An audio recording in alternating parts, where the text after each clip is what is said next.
ഈ ട്രിനിറ്റി എന്ന് പറയുന്ന ഈ ഒരു ഡോക്ട്രിൻ തികച്ചും വെളിപ്പെട്ട് കിട്ടിയ ഒന്ന് തന്നെയാണ്. ഇനി ഇത് വെളിപ്പെടാൻ വേണ്ടി നമ്മൾ കാത്തിരിക്കേണ്ടെന്ന് ആവശ്യമില്ല. ഇത് വെളിപ്പെടുത്താൻ വേണ്ടി മറ്റുള്ള ആളുകളെ നമ്മൾ ആശ്രയിക്കേണ്ട ആവശ്യമില്ല. ഒരു ശരിയായ വിശ്വാസിയെ സംബന്ധിച്ച് ബൈബിൾ കേട്ടാൽ മനസ്സിലാകുന്ന ഒരു സാധാരണ വിശ്വാസിയെ സംബന്ധിച്ച് ഈ ഒരു ഡോക്ട്രിൻ അല്ലെങ്കിൽ ഹോളി ട്രിനിറ്റി എന്ന് പറയുന്നത് this is A revealed doctrine, revealed one, വെളിപ്പെട്ട് കിട്ടിയ ഒന്നാണ്. ക്രിസ്തീയ തൃത്വത്തിന് ഒരാമുഖം എന്ന വിഷയത്തെ അധികരിച്ചാണ് സംസാരിക്കാൻ ആഗ്രഹിക്കുന്നത്. An introduction to Christian Trinity. ഈ വിഷയം വർഷങ്ങളായി പല ആളുകൾ ചർച്ച ചെയ്യപ്പെടുന്നതും പല ചിന്തകന്മാരുടെ ഇടയിലും വ്യത്യസ്ത അഭിപ്രായങ്ങൾ ഉള്ളതും ഇപ്പോഴും വിശകലനത്തിനും പഠനത്തിനുമൊക്കെ ആളുകൾ കൈകാര്യം ചെയ്യുന്നൊരു വിഷയമാണ് ഹോളി ട്രിനിറ്റി എന്ന് പറയുന്നത്, അല്ലെങ്കിൽ ക്രിസ്ത്യൻ ട്രിനിറ്റി എന്ന് പറയുന്നത്. ക്രിസ്ത്യൻ ട്രിനിറ്റിയിൽ പ്രധാനമായി നാം അറിയുന്നത് പോലെ 3 പേരെയാണ് നമ്മൾ ഇതിനകത്ത് പ്രധാനമായും ചർച്ചയ്ക്ക് വിധേയമാക്കുന്നത്. God the Father, Jesus Christ Son of God and the Holy Spirit. പിതാവായ ദൈവം, ദൈവപുത്രനായ ക്രിസ്തു, അതുപോലെ തന്നെ പരിശുദ്ധാത്മാവ്. ഇപ്പോൾ ട്രിനിറ്റിയെ സംബന്ധിച്ച് നമ്മൾ പ്രാരംഭമായിട്ട് മനസ്സിലാക്കേണ്ട ഒരു കാര്യം, ട്രിനിറ്റി ഈസ് എ ഡോക്ട്രിൻ എന്നുള്ളതാണ്. ട്രിനിറ്റിയെ നമ്മളൊരു കൺസെപ്റ്റായിട്ടോ ഒരു ഐഡിയ ആയിട്ടോ അല്ല കാണേണ്ടത്. ഇതൊരു ആശയമോ അല്ലെങ്കിൽ ഇതൊരു കൺസെപ്റ്റോ അല്ല, മറിച്ച് ഇത് ഒരു ഡോക്ട്രിനാണ്, നമ്മളുടെ ഒരു വിശ്വാസ പ്രമാണമാണ്. അല്ലെങ്കിൽ വിശ്വാസ പ്രമാണത്തിലെ കാതലായ ഒരു വിഷയം തന്നെയാണ് ഹോളി ട്രിനിറ്റി എന്ന് പറയുന്നത്. തൃത്വത്തിൽ വിശ്വസിക്കുക എന്ന് പറയുന്നത് അത് നമ്മുടെ ക്രിസ്തീയ ജീവിതത്തിൽ വളരെ പ്രധാനപ്പെട്ടൊരു കാര്യം തന്നെയാണ്. വചനത്തിലൂടെ നാം സഞ്ചരിക്കുമ്പോൾ തൃത്വം എന്ന പദം ഒരിടത്തും കാണാനായി കഴിയുന്നില്ല. എന്നാൽ ട്രയൂൺ ഗോഡ്, തൃത്വസങ്കല്പം നമുക്ക് ബൈബിളിൽ അങ്ങോളം ഇങ്ങോളം മനസ്സിലാക്കാൻ കഴിയും. ഡോക്ടർ ബെഞ്ചമിൻ ബി വാർഫീൽഡ് എന്ന് പറയുന്ന ചിന്തകൻ ട്രിനിറ്റിയെപ്പറ്റി പറഞ്ഞ വളരെ പ്രധാനപ്പെട്ടൊരു കൊട്ടേഷനുണ്ട്. അദ്ദേഹം പറയുന്നത്, there is only one and true God, but in the unity of Godhead there are 3 co-eternal and co-equal persons, the same in substance but distinct in subsistence. അദ്ദേഹം പറയുന്നത് ഏകസത്യ ദൈവം എന്ന ഒന്നേ ഉള്ളൂ. എന്നാൽ ദൈവമെന്ന് പറയുന്ന ആ ഒരു സങ്കല്പത്തിൽ, ആ ഒരു യൂണിറ്റിയിൽ 3 പരസ്പരം നിലനിൽക്കുന്നതും പരസ്പരം ചേർന്ന് പ്രവർത്തിക്കുന്നതുമായ വ്യക്തിത്വങ്ങളുണ്ടെന്നാണ്. ആ വ്യക്തിത്വങ്ങളെപ്പറ്റി അദ്ദേഹം പറയുന്നത് സത്തയിൽ ഒന്ന് തന്നെയാണ്, എന്നാൽ കർത്തവ്യങ്ങളിൽ വ്യത്യാസമുണ്ട്. നിങ്ങൾക്ക് മനസ്സിലാകുന്ന രീതിയിൽ കുറേ കൂടെ ലളിതമായി പറഞ്ഞാൽ, പിതാവായ ദൈവവും പുത്രനായ യേശുക്രിസ്തുവും പരിശുദ്ധാത്മാവാകുന്ന ദൈവവും ഇവ 3ഉം കണ്ടൻറ്റ് വൈസ് സെയിമാണ്, സത്തയിലൊന്നു തന്നെയാണ്. പിന്നെ ഇവരുടെ വ്യത്യാസം എപ്പോഴാണ് സംഭവിക്കുന്നത് എന്ന് ചോദിച്ചാൽ അവരുടെ കർത്തവ്യങ്ങളിലാണ്, അവരെ ഏൽപ്പിച്ച ജോലികളിലാണ് അവർക്ക് വ്യത്യാസം ഉണ്ടാകുന്നത്. പിന്നെ ചില ആളുകൾ തൃത്വവുമായി ബന്ധപ്പെട്ടുള്ള ചർച്ചകൾ നടത്തുമ്പോൾ, പ്രഭാഷണ പരമ്പരകളൊക്കെ നടത്തുമ്പോൾ നമുക്ക് തോന്നാറുള്ള കാര്യം, ഇതെന്തോ വലിയ ബാലികേറാമലയാണ്, ആർക്കും ചിന്തിക്കാൻ കഴിയാത്ത കാര്യമാണ്. പണ്ട് യേശുദാസ് പറഞ്ഞതുപോലെ ഞാനൊരു വലിയ ഗായകനാണെങ്കിലും ഒരു മഹാസമുദ്രത്തിൽ നിന്ന് ഒരു ബക്കറ്റ് വെള്ളം മാത്രമേ ഞാൻ എടുത്തിട്ടുള്ളൂ എന്ന് യേശുദാസൊക്കെ പറയുമ്പോൾ മറ്റുള്ള ആളുകൾക്ക് തോന്നുന്നൊരു പ്രതീതിയാണ് പലപ്പോഴും ഈ തൃത്വവാദികൾ സംസാരിക്കുമ്പോൾ നമുക്ക് തോന്നാറുള്ളത്. എന്നാൽ അങ്ങനെയൊന്നുമല്ല. ഈ ട്രിനിറ്റി എന്ന് പറയുന്ന ഈ ഒരു ഡോക്ട്രിൻ തികച്ചും വെളിപ്പെട്ട് കിട്ടിയ ഒന്ന് തന്നെയാണ്. ഇനി ഇത് വെളിപ്പെടാൻ വേണ്ടി നമ്മൾ കാത്തിരിക്കേണ്ടെന്ന് ആവശ്യമില്ല. ഇത് വെളിപ്പെടുത്താൻ വേണ്ടി മറ്റുള്ള ആളുകളെ നമ്മൾ ആശ്രയിക്കേണ്ട ആവശ്യമില്ല. ഒരു ശരിയായ വിശ്വാസിയെ സംബന്ധിച്ച് ബൈബിൾ കേട്ടാൽ മനസ്സിലാകുന്ന ഒരു സാധാരണ വിശ്വാസിയെ സംബന്ധിച്ച് ഈ ഒരു ഡോക്ട്രിൻ അല്ലെങ്കിൽ ഹോളി ട്രിനിറ്റി എന്ന് പറയുന്നത് this is A revealed doctrine, revealed one, വെളിപ്പെട്ട് കിട്ടിയ ഒന്നാണ്. അപ്പോൾ തന്നെ യുക്തിപരമായി നമ്മൾ ചിന്തിക്കുമ്പോൾ ഒരു പക്ഷെങ്കിൽ ഇത്തരം ദൈവശാസ്ത്ര സങ്കല്പങ്ങളെ മനസ്സിലാക്കുക വളരെ പ്രയാസമാണ്. തൃത്വം എന്ന് പറയുന്നത് ഞാൻ നേരത്തെ പറഞ്ഞതുപോലെ ഇറ്റ്സ് എ റിവീൽഡ് വൺ, വെളിപ്പെട്ട് കിട്ടിയ ഒന്നാണ്. എന്നാൽ യുക്തി കൊണ്ട് ഇതിനെ നമുക്ക് നിർവചിക്കുക എന്ന് പറയുന്നത് വളരെ പ്രയാസമാണ്. കുറേ കൂടെ കൃത്യമായി പറഞ്ഞാൽ തൃത്വത്തെ ചോദ്യം ചെയ്യുന്ന രീതിയും അത്തരം പ്രവണതകളും പൈശാചികമായിട്ട് മാത്രമേ കാണാൻ കഴിയുള്ളൂ. ഞാൻ എൻ്റെ ഈ ഒരു ടോക്കിൻ്റെ ആദ്യം പറഞ്ഞൊരു കാര്യമുണ്ട്. തൃത്വം എന്ന സങ്കല്പം ബൈബിളിൽ ഒരിടത്തും, അല്ലെങ്കിൽ തൃത്വം എന്ന പേരിൽ ബൈബിളിൽ ഒരിടത്തും നമുക്ക് ആ ഒരു പേര് കാണാൻ കഴിയുന്നില്ല, ആ ഒരു ടൈറ്റിൽ കാണാൻ കഴിയുന്നില്ല. പക്ഷേ ഇന്ന് തൃത്വത്തെ നമ്മൾ ആ ഒരു ടൈറ്റിലെടുത്ത് അതിനെ വലിച്ചിഴച്ച് അതിനെ എവിടെയൊക്കെ കൊണ്ട് അതിനെ വലിച്ചു വയ്ക്കാമോ, എവിടെയൊക്കെ അതിനെ മോശമാക്കാമോ, ആരുടെയൊക്കെ മുമ്പിൽ അതിനെ വളരെ വൃത്തികേടായിട്ട് അവതരിപ്പിക്കാമോ, അങ്ങനെയൊക്കെ നമ്മൾ ചെയ്യുമ്പം നമ്മൾ മനസ്സിലാക്കേണ്ട ഒരു കാര്യം, യുക്തിപരമായി തൃത്വത്തെ ചോദ്യം ചെയ്യുന്ന രീതിയും പ്രവണതകളും പൈശാചികമാണ്. കാരണം ഞാൻ നേരത്തെ പറഞ്ഞതുപോലെ തൃത്വം നമുക്ക് വെളിപ്പെട്ട് കിട്ടിയ ഒന്ന് തന്നെയാണ്. അപ്പോൾ തന്നെ ദൈവവുമായി ബന്ധപ്പെട്ടുള്ള ആഴമേറിയ കാര്യങ്ങൾ മനുഷ്യർക്ക് മനസ്സിലാകുക എന്ന് പറയുന്നത് വലിയ ബുദ്ധിമുട്ടുള്ള പ്രയാസകരമായ കാര്യമാണ്. ഈവൻ പ്രകൃതിയിൽ എന്താ സംഭവിക്കുന്നതെന്ന് പോലും നമുക്ക് മനസ്സിലാക്കാൻ കഴിയില്ല. ചില ആഴ്ചകൾക്ക് മുമ്പ് വയനാട്ടിലെ മുണ്ടക്കൈ എന്ന് പറയുന്ന ഗ്രാമം മുഴുവൻ പ്രകൃതിക്ഷോഭം കൊണ്ട്, ഭൂകമ്പം കൊണ്ട്, ഉരുൾപൊട്ടൽ കൊണ്ട് നാമാവിശേഷമായി മാറി. ഏകദേശം 400-ൽ പരം ആളുകൾ ഈ ഭൂമിയിൽ നിന്ന് മാറ്റപ്പെട്ട ഒരു സംഭവം തന്നെയായിരുന്നു ആ പ്രകൃതി ദുരന്തമെന്ന് പറയുന്നത്. അപ്പോൾ പ്രകൃതിയിൽ സംഭവിക്കുന്നൊരു കാര്യത്തെ പോലും മനുഷ്യരായ നമുക്ക് നിർവചിക്കാനോ മനസ്സിലാക്കാനോ പ്രയാസമാണെങ്കിൽ എങ്ങനെ നമുക്ക് ദൈവമെന്ന് പറയുന്ന ആ വലിയ സങ്കല്പവുമായി ബന്ധപ്പെട്ടുള്ള കാര്യങ്ങൾ നമ്മുടെ കൊച്ചു തലച്ചോറിനകത്ത് നമുക്ക് എങ്ങനെ മനസ്സിലാക്കാൻ കഴിയും എന്നുള്ളൊരു ചോദ്യം. മനുഷ്യർക്കത് കഴിയില്ല എന്ന് തന്നെയാണ് നാം മനസ്സിലാക്കേണ്ടത്.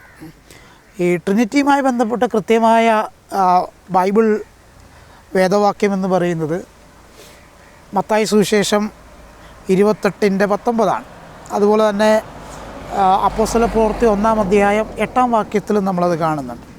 അവിടെ ആ വാക്യങ്ങൾക്കൊക്കെ പൊതുവേ പറയുന്ന പേര് ഗ്രേറ്റ് കമ്മീഷൻ എന്നാണ്, മഹാപ്രഖ്യാപനം എന്നാണ്. അവിടെ ജീസസ് പറയുന്നത് therefore go and make disciples of all nations, baptizing them in the name of the Father and of the Son and of the Holy Spirit. നിങ്ങൾ ഭൂലോകത്തിൻ്റെ അറ്റത്തോളം പോയി സകല സൃഷ്ടികളോട് സുവിശേഷം അറിയിപ്പീൻ. വിശ്വസിക്കുന്നവരെ പിതാവിൻ്റെയും പുത്രൻ്റെയും പരിശുദ്ധാത്മാവിൻ്റെയും നാമത്തിൽ സ്നാനം കഴിപ്പീനെന്നാണ്.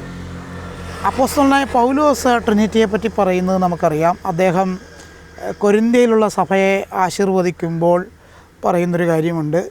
കർത്താവായ യേശു ക്രിസ്തുവിൻ്റെ കൃപയും പിതാവായ ദൈവത്തിൻ്റെ സ്നേഹവും പരിശുദ്ധാത്മാവിൻ്റെ നിരന്തര സഹവാസവും നിങ്ങളോടുകൂടെ ഇരിക്കുമാറാകട്ടെ.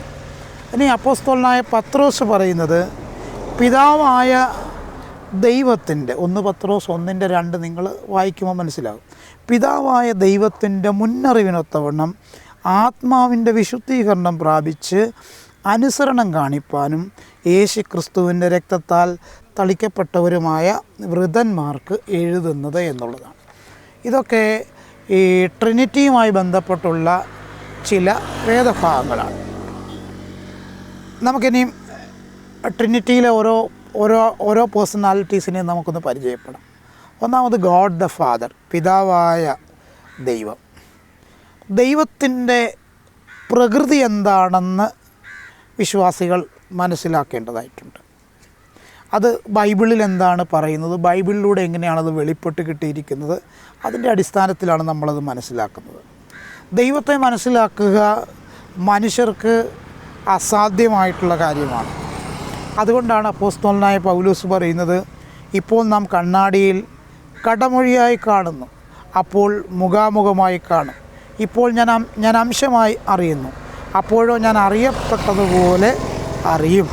എന്ന് പറഞ്ഞാൽ ദൈവമെന്ന സങ്കല്പത്തിൻ്റെ അത്ര ക്ലിയർ അല്ലാത്തൊരു പിക്ചറാണ് മനുഷ്യർക്ക് ലഭിച്ചിരിക്കുന്നത് എന്നുള്ളതാണ് ഇവിടെ പൗലോസ് പറയുന്നത്. ദൈവത്തെപ്പറ്റി, പിതാവായ ദൈവത്തെപ്പറ്റി ബൈബിൾ എന്താണ് പറയുന്നത്? ഒന്ന്, ദൈവം നിത്യനാകുന്നു, അതുപോലെ സ്വർഗത്തിനും ഭൂമിക്കും കർത്താവാകുന്നു. രണ്ട്, ദൈവം ഏകസത്യ ദൈവമാകുന്നു. മൂന്ന്, യഹോവ ദേവാദിദേവനും കർത്താദികർത്തനുമാകുന്നു. നാല്, പിതാവായ ദൈവത്തെപ്പറ്റി പറയുന്നത് he is a consuming fire, ദഹിപ്പിക്കുന്ന അഗ്നിയാണ്. അതുപോലെ ദൈവത്തിനെല്ലാം സാധ്യമെന്ന് പറയുന്നുണ്ട്, നിത്യരാജാവെന്ന് വിളിക്കുന്നുണ്ട്, മനുഷ്യഹൃദയങ്ങളെ അറിയുന്നവനെന്ന് നമ്മൾ ദൈവത്തെപ്പറ്റി പറയാറുണ്ട്, നമ്മുടെ ആവശ്യങ്ങളെ അറിയുന്നവനെന്ന് നമ്മൾ ദൈവത്തെപ്പറ്റി പറയാറുണ്ട്. അങ്ങനെ ധാരാളം കാര്യങ്ങൾ പിതാവായ ദൈവവുമായി ബന്ധപ്പെട്ട് നമുക്ക് മനസ്സിലാക്കാൻ കഴിയുന്നു. എന്നാൽ ഇവിടെ ഒരു കാര്യം നമ്മൾ ശ്രദ്ധിക്കേണ്ടത്, പിതാവായ ദൈവത്തിന് തൃത്വത്തിലുള്ള ആ ഒരു പ്ലേസ്, ആ ഒരു സ്പേസ് എന്താണെന്ന് നമ്മൾ ചിന്തിക്കണം. അത് പ്രീഎമിനൻ്റ് മെമ്പർ ഓഫ് ഗോഡാണ്. ശ്രേഷ്ഠതയുള്ള ഈ ഒരു ഈ തൃത്വത്തിൽ, ഈ തൃത്വസങ്കല്പത്തിൽ ഏറ്റവും ശ്രേഷ്ഠകരമായ പദവിയുള്ള ഒരാൾ തന്നെയാണ് പിതാവായ ദൈവം എന്ന് പറയുന്നത്. അത് അദ്ദേഹത്തിൻ്റെ വ്യക്തിത്വത്തിൻ്റെ ഔന്നത്യത്തെയല്ല കാണിക്കുന്നത്, മറിച്ച് അദ്ദേഹം ചെയ്യുന്ന ആ ഒരു റോൾ, ആ ഒരു കർത്തവ്യത്തിൻ്റെ പ്രാധാന്യം കൊണ്ടാണ് അദ്ദേഹം ഈ ഒരു ഗോഡ് ഹെഡിൽ ഏറ്റവും വലിയ ആളാണെന്ന് പറയുന്നത്. നമുക്ക് പുറപ്പാട് പുസ്തകം 6:13 വായിക്കുമ്പോൾ, അനന്തരം യഹോവ മോശയോടും അഹരോനോടും അരുളി ചെയ്തു, ഇസ്രായേൽ മക്കളെ മിസ്രയീം ദേശത്തു നിന്ന് പുറപ്പെടുവിക്കേണ്ടതിന് അവരെ ഇസ്രായേൽ മക്കളുടെ അടുക്കലേക്കും മിസ്രയീം രാജാവായ ഫറവോൻ്റെ അടുക്കലേക്കും നിയോഗിച്ചയക്കൂ. മോശയോട് സംസാരിക്കുന്ന, അഹരോനോട് സംസാരിക്കുന്ന ദൈവം. യെശയ്യാവിൻ്റെ പുസ്തകം നമ്മൾ പഠിക്കുമ്പോൾ 7:3 വായിക്കുമ്പോൾ, അപ്പോൾ യഹോവ യെശയ്യാവിനോട് അരുളി ചെയ്തതെന്തെന്നാൽ, നീയും നിൻ്റെ മകൻ ഷെയാർ-യാശൂബും അലക്കുകാരൻ്റെ വയലിലെ പെരുവഴിക്കൽ മേലേക്കുളത്തിൻ്റെ നീർപ്പാത്തിയുടെ അറ്റത്ത് ആഹാസിനെ എതിരേൽപ്പാൻ ചെന്ന് അവനോട് പറയേണ്ടത്. ഇവിടെ ഇതൊരു ഡോമിനൻ്റ് മെമ്പറാണ്. പിതാവായ ദൈവം എന്ന് പറയുന്ന ഒരു ഡോമിനൻ്റ് മെമ്പറാണ്. ഇപ്പം നമ്മുടെ വീട്ടിൽ അപ്പനുണ്ട്, മക്കളുണ്ട്, അത് ധാരാളം ആളുകളുണ്ട്. അപ്പം അപ്പനാണ് ശരിക്കും ആ ഒരു വീട്ടിലെ ഹെഡെന്ന് പറയുന്നത്. മകന് അപ്പന് ശേഷമാണ് വരുന്നത്. എന്നാൽ ഇവർ തമ്മിൽ വലിപ്പച്ചെറുപ്പമല്ല നമ്മളവിടെ പറയുന്നത്, അവരുടെ കർത്തവ്യങ്ങളിലുള്ള വ്യത്യാസം കൊണ്ടാണ് ഒരാൾ വലുതും മറ്റേയാൾ കുറച്ചും കൂടെ അടുത്തൊരു ലെവലിലുള്ള ആളായി നമ്മൾ ചിത്രീകരിക്കുന്നത്. ഇനിയും പുത്രനായ ദൈവത്തെപ്പറ്റി നമ്മൾ പരിശോധിക്കുമ്പോൾ റോമാലേഖനം 15:5 പറയുന്നത്, എന്നാൽ നിങ്ങൾ ഐക്യമത്യപ്പെട്ട് നമ്മുടെ കർത്താവായ യേശു ക്രിസ്തുവിൻ്റെ പിതാവായ ദൈവത്തെ എന്ന് പറയുന്നു. 2 കൊരിന്ത്യർ 1:3 പറയുന്നത്, മനസ്സലിവുള്ള പിതാവും സർവാശ്വാസവും നൽകുന്ന ദൈവവുമായി നമ്മുടെ കർത്താവായ യേശു ക്രിസ്തുവിൻ്റെ പിതാവായ ദൈവം വാഴ്ത്തപ്പെട്ടവൻ. ലോകസ്ഥാപനത്തിന് മുൻപേ യേശു ക്രിസ്തു പിതാവിനൊപ്പം ഉണ്ടായിരുന്നു എന്ന വസ്തുത നമ്മൾ മറന്നു പോകരുത്. അപ്പോസ്തലനായ യോഹന്നാൻ യേശു ക്രിസ്തുവിൻ്റെ പ്രീ എക്സിസ്റ്റൻസിനെ പറ്റി, സൃഷ്ടിയിലെ പങ്കിനെ പറ്റിയൊക്കെ പറയുന്നുണ്ട്. അദ്ദേഹം എന്താണ് പറയുന്നത്? ആദിയിൽ വചനമുണ്ടായിരുന്നു, വചനം ദൈവത്തോടു കൂടെയായിരുന്നു, വചനം ദൈവമായിരുന്നു, ആ വചനം കൃപയും സത്യവും നിറഞ്ഞവനായി നമ്മുടെ ഇടയിൽ പാർത്തു എന്നാണ് അദ്ദേഹം പറയുന്നത്. പൗലോസ് പറയുന്നത്, ജീസസിനെ പറ്റി പറയുന്നത്, Jesus is the image of invisible God എന്നാണ്. ദൈവത്തിൻ്റെ അദൃശ്യമായ പ്രതിമയാണ് ദൈവപുത്രനായ ക്രിസ്തു എന്നാണ് പൗലോസ് പറയുന്നത്. ലളിതമായി പറഞ്ഞാൽ, Jesus was and is God incarnate or God in human flesh. വളരെ ലളിതമായി പറഞ്ഞാൽ യേശു ഉണ്ടായിരുന്നു, അവൻ ജഡത്തിൽ ദൈവമായിരുന്നു, അവൻ ഈ ഭൂമിയിൽ മനുഷ്യ ശരീരം എടുത്തു വന്നു എന്നുള്ളതാണ്. അപ്പോൾ സെക്കൻഡ് പേഴ്സൺ ട്രിനിറ്റിയിലെ രണ്ടാമത്തെ ആളായിട്ടാണ് നമ്മൾ ദൈവപുത്രനായ ക്രിസ്തുവിനെ പരിചയപ്പെടുത്തുന്നത്.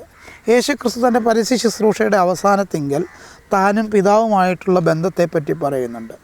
ഫിലിപ്പോസ് യേശുവിനോട് ചോദിക്കുന്നൊരു ചോദ്യമുണ്ട്, Lord show us the Father and that will be enough for us. ഞങ്ങൾക്ക് പിതാവിനെ കാണിച്ചു തരണം എന്ന് പറയുമ്പോൾ യേശു പറയുന്നൊരു കാര്യമുണ്ട്, don't you know me Philip, ever after I have been among you for such a long time, anyone who has seen me has seen the Father. ഫിലിപ്പോസിനോട് പറയുന്നത്, ഫിലിപ്പോസെ നീ എന്നെ നോക്കൂ, കുറേ വർഷങ്ങളായി ഞാൻ നിങ്ങളുടെ ഇടയിലുണ്ടായിരുന്നല്ലോ, എന്നെ കണ്ടവൻ പിതാവിനെ കണ്ടിരിക്കുന്നു എന്നാണ് പറയുന്നത്. അപ്പോൾ എങ്ങനെയാണ് ഷോ അസ് ദ ഫാദർ എന്ന് നമുക്ക് ചോദിക്കാൻ കഴിയുന്നത്? പിതാവിനെ കാണിക്കൂ എന്ന് എങ്ങനെ നമുക്ക് പറയാൻ കഴിയും? അതുപോലെ തന്നെ യോഹന്നാൻ്റെ സുവിശേഷത്തിൽ പറയുന്നത്, don't you believe that I am in the Father and that the Father is in me. ഞാൻ പിതാവിലും പിതാവ് എന്നിലുമാണെന്ന് യോഹന്നാൻ പറയുന്നുണ്ട്. മറ്റൊരു ഒക്കേഷനിൽ യേശു തന്നെ പറയുന്നുണ്ട്, I and the Father are one, ഞാനും പിതാവും ഒന്നാകുന്നു. അതുപോലെ യേശുവിൻ്റെ പ്രാർത്ഥനയിൽ യോഹന്നാൻ്റെ സുവിശേഷം 17-ാം അധ്യായത്തിൻ്റെ 21 മുതൽ 23 വരെയുള്ള വേദഭാഗങ്ങളിൽ അദ്ദേഹം പറയുന്നത്, നീ എന്നെ അയച്ചിരിക്കുന്നു എന്ന് ലോകം വിശ്വസിപ്പാൻ അവർ എല്ലാവരും ഒന്നാകേണ്ടതിന് പിതാവേ, നീ എന്നിലും ഞാൻ നിന്നിലുമാകുന്നത് പോലെ അവരും നമ്മിൽ ആകേണ്ടതിന് തന്നെ എന്ന് പറയുന്നുണ്ട്.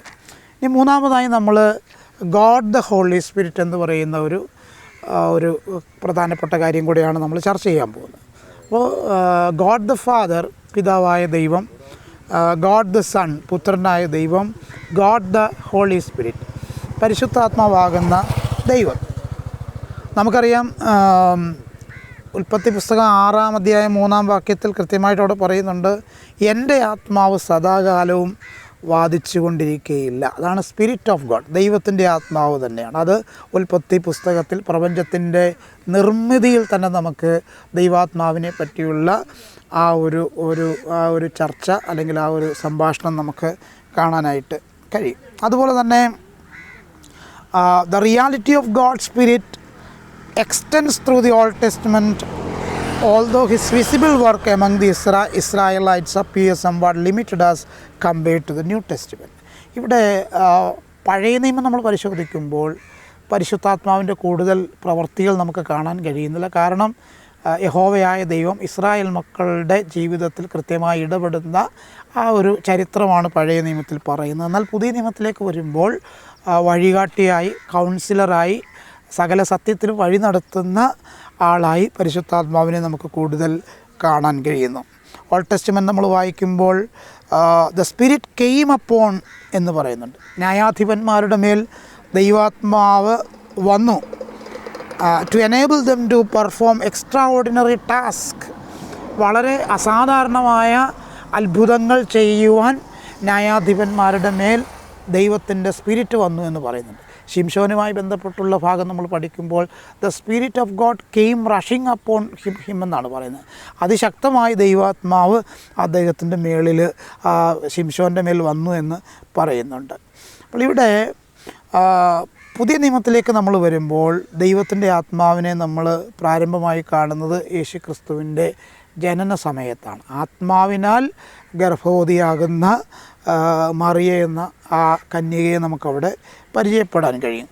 അതുപോലെ തന്നെ യേശുവിൻ്റെ ജനന സമയത്ത് കൃത്യമായി നമുക്ക് പ്രാവിൻ്റെ രൂപത്തിൽ പരിശുദ്ധാത്മാവിനെ കാണാനായിട്ട് കഴിയുന്നു. ലൂക്കോസിൻ്റെ പുസ്തകം നമ്മൾ പരിശോധിക്കുമ്പോൾ അവിടെ കർത്താവിൻ്റെ നസറേത്ത് പ്രഖ്യാപനത്തിൽ, നസറേത്ത് മാനിഫെസ്റ്റോയിൽ കൃത്യമായിട്ട് അവിടെ പറയുന്നുണ്ട്, ദൈവത്തിൻ്റെ ആത്മാവിനെ അഭിഷേകം ചെയ്തിരിക്കുന്നു. ബദ്ധന്മാർക്ക് വിടുതലും കുരുടന്മാർക്ക് കാഴ്ചയും ക്രിസ്തുവിൻ്റെ പ്രസാദ വർഷം പ്രസംഗിപ്പാനും ദൈവം എന്നെ അഭിഷേകം ചെയ്തിരിക്കുന്നു എന്ന് അവിടെ വളരെ കൃത്യമായിട്ട് നമുക്ക് മനസ്സിലാക്കാനായിട്ട് കഴിയുന്നു. ഈ ഒരു സെഷനിലൂടെ നിങ്ങൾ മനസ്സിലാക്കേണ്ട ഒരു കാര്യം, നമ്മുടെ ഇടയിലെ പണ്ഡിതന്മാരും അതുപോലെ തന്നെ വലിയ വാഗ്മികളുമൊക്കെ ഈ തൃത്വം എന്ന വിഷയത്തെ വളരെ കോംപ്ലക്സ് ആയിട്ടുള്ള സങ്കീർണമായൊരു വിഷയമായിട്ട് ചിത്രീകരിക്കുന്നത് പലപ്പോഴും അവരുടെ നിലനിൽപ്പിൻ്റെ ഭാഗമായിട്ട് ആണെന്നാണ് ഞാൻ മനസ്സിലാക്കുന്നത്. ഇത് വളരെ സിമ്പിളായിട്ട് നമ്മൾ മനസ്സിലാക്കേണ്ട കാര്യമാണ്. ദൈവം 3 ദൈവങ്ങൾ എന്നുള്ള ആ ഒരു സങ്കല്പത്തെ തന്നെ മനസ്സിലാക്കുമ്പോൾ അവിടുത്തെ ഒരു ഈക്വാളിറ്റി നമുക്ക് പിടികിട്ടും. God the Father, God the Son and God the Holy Spirit. അതുകൊണ്ട് തന്നെ തൃത്വസങ്കല്പത്തെ പറ്റി വളരെ ലളിതമായി നിങ്ങൾ മനസ്സിലാക്കുക. അതുപോലെ തന്നെ ഇതൊരു ബാലികേറാമല അല്ല എന്നുള്ള കാര്യം കൃത്യമായി ബോധ്യപ്പെടുക.